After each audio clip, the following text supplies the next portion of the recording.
इस वक्त सबसे ज्यादा सोशल मीडिया पे केस डिस्कस हो रहा है और सबसे बड़ी बहस बनी हुई है वो शाहरुख जतोई की बरीयत के हवाले से है। 2012 में होने वाले शाहजेब कत्ल केस में मुलजिम शाहरुख जतोई की बरीयत के मामले पर पाकिस्तान के अटॉर्नी जनरल की तरफ से एक खत में सुप्रीम कोर्ट के फैसले पर तशवीश का इजहार किया गया है। इस खत में सुप्रीम कोर्ट से कहा गया है कि दोनों फरीकैन के दरमियान समझौते और दीगर मामलात की बिना पर होने वाले इस फैसले पर नजरसानी होनी चाहिए। पाकिस्तान की सुप्रीम कोर्ट ने कल शाहजेब कत्ल केस के मरकजी मुलजिम शाहरुख जतोई को बरी करने का फैसला सुनाया था। जस्टिस एजाजुल हसन की सरबराही में 3 रुकनी बेंच ने शाहजेब कत्ल के दीगर मुलजिमान को भी बरी कर दिया है। मुलजिम शाहरुख के वकील लतीफ खोसा ने सुप्रीम कोर्ट को आगाह किया था कि फरीकैन पहले ही आपस में राजीनामा कर चुके हैं। इसी हवाले से बात करते हैं और जानते हैं कि पाकिस्तान में इस वक्त जो लीगल हलके हैं वो क्या कह रहे हैं। कई हलके जो हैं वो आला अदालत के फैसले पर तनकीद भी कर रहे हैं और इसे पाकिस्तान के निज़ाम अदल पर एक सवाल समझा जा रहा है। इस केस और इसके फैसले पर बात करते हैं। इस वक्त हमें ज्वाइन किया है advocate supreme court Mohammad Azhar Siddiqui ने। अजहर साहब, सबसे पहले तो आपका रिएक्शन क्या है इस फैसले पे, उसके बाद हम गुफ्तगू आगे बढ़ाते हैं। बहुत शुक्रिया असद। बुनियादी तौर पर अगर आप देखिए मौजूदा हालात में आईनी और कानूनी पोजीशन को अगर आप सामने रखकर देखें तो ये फैसला जो है आईन और कानून के मुताबिक है। वजह क्या है, इसमें 2012 से चल रहा था। 788 दहशतगर्दी की दफात लगी थी। दहशतगर्दी की दफात जो है ना उसके ऊपर जजमेंट लार्जर बेंच का आ गया था कि दहशतगर्दी वहां होनी है जहां दहशतगर्दी हो। को प्राइवेट पार्टीज की आपस में लड़ाई झगड़ा अपना इस तरह के जितने भी मामला तो उस पर 788 अट्रैक्ट नहीं होगा। यहाँ पर एक गलती है जो हमारी इस्लामिक जुरिस्प्रूडेंस और सामने रखकर देखें और पाकिस्तानी पीनल कोड को सामने रखकर देखें तो 311 का इतलाक नहीं हो, जिसे फसाद फिल अर्ज कहते हैं कि ऐसे वाकया जिसे मुआशरे में फसाद बरपड़ा वो फिर कंपाउंडेबल नहीं है, वो काबिल राजीनामा नहीं है। अब जो कि 788 डिलीट हो चुका है, सिंपल 302 का केस है।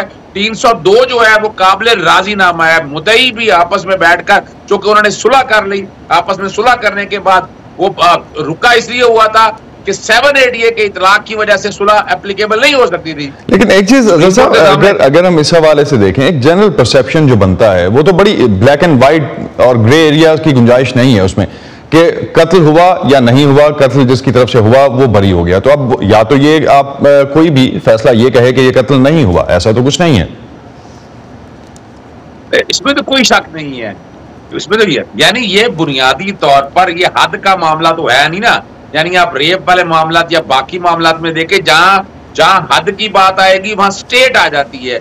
या तो ये स्टेट अपने जिम्मे ले लेती है, हुकूमत सिंध अपने जिम्मे केस ले लेती, फसाद फिल अर्ज का इजाफा कर देती, तो फिर तो स्टेट की रेस्पॉन्सिबिलिटी आ रही थी। अब जो मुद्दई है तो आप समझते हैं कि प्रोसिक्यूशन में कोई फ्लॉ था? अगर आप इस हवाले से समझते हैं कि स्टेट को इन्वॉल्व होना चाहिए था तो प्रोसिक्यूशन में ही हो सकता था, वो हुआ या होना चाहिए था या नहीं हुआ, क्यों नहीं हुआ?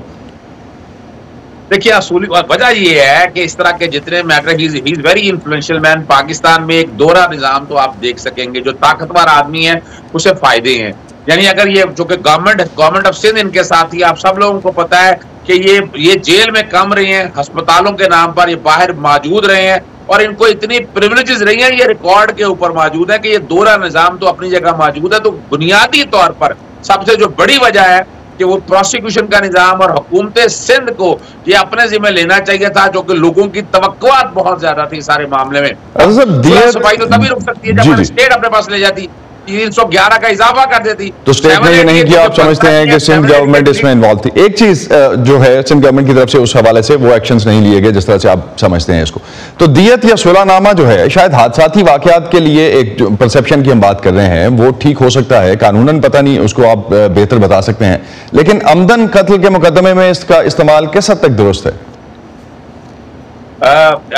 बुनियादी तौर पर किसास और दियत का है, इसमें हादसन कत्ले खता कत्ले बिसबब का कोई ताल्लुक नहीं है। कत्ले अमद 300 में जो डिफाइन है उसके तहत देखा जाए ये ऐसी डिस्क्रिप्शन कोई नहीं है। तकरीबन पाकिस्तान पीनल कोड में तमाम दफात जो हैं वो काबिल राजीनामा है, मां सिवाय कि जहां पर हद की बात है, जहां हद आएगी वहां काबिल राजीनामा नहीं होते, या जहां 788 का इतलाक आ जाए, इसमें कोई भी हो केस तो उसमें अपना डकैती है, कत्ल है, अगर चोरी है, तो छोटे मोटे जितने भी वाकयात तो उसमें ये काबिल राजीनामा है।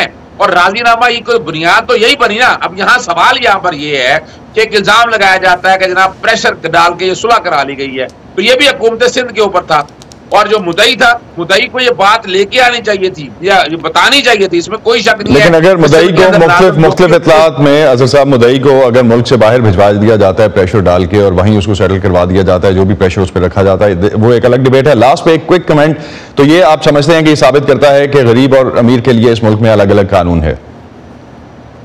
देखें, ये टू सम एक्सटेंट तो मैं बात से इत्तेफाक करता हूं, लेकिन साथ साथ अपनी जगह पर बात है कि इस केस में कई फ्लॉज इस कॉन्टेक्स्ट में है कि प्रोसिक्यूशन ने अपना रोल प्ले नहीं किया, खास तौर पर हुकूमत सिंध की तरफ से इसको 311 का इजाफा होना चाहिए था, इसे फसाद फिल वर्ज बनाना चाहिए था, स्टेट केस बनाना चाहिए था।